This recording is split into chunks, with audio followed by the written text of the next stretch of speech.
tidak selamanya utuh. Nenek. Satu persatu bisa saja runtuh.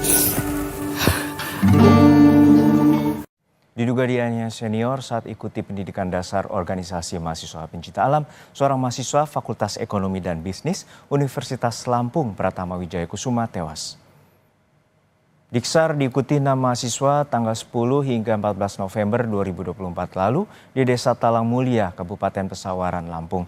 Korban diduga alami kekerasan fisik di bagian perut dan dada. Pasca dirawat intensif di RSUD Abdul Muluk, Bandar Lampung, korban meninggal pada 28 April 2025. Salah satu peserta, Muhammad Arnando Alvaris, juga mengalami kekerasan fisik hingga gendang telinganya pecah. Ia bilang diminta untuk tutup mulut oleh pihak kampus. Maksud itu tampar bagian dari sini ya? Oh, itu pas diksar ya mas ya? Iya, waktu saya lapor ke dekanat, bukannya dapat keadilan, tapi saya malah disuruh tutup mulut. Hidup rakyat Indonesia! Hidup rakyat Indonesia! Terjadi kasus.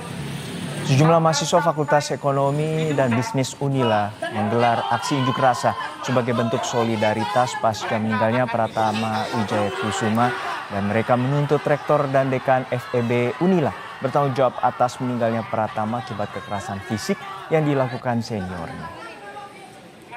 Untuk korban lain, khususnya yang 4-nya tadi ya, itu mereka pasti kena mentalnya. Mereka mulai kuliah itu takut-takut membuka diri. Mereka untuk ketemu senior-senior dari Ormawa itu takut karena selalu diancam bahwa jangan sampai mereka ini menuntut, bahkan jangan sampai mereka ini cerita.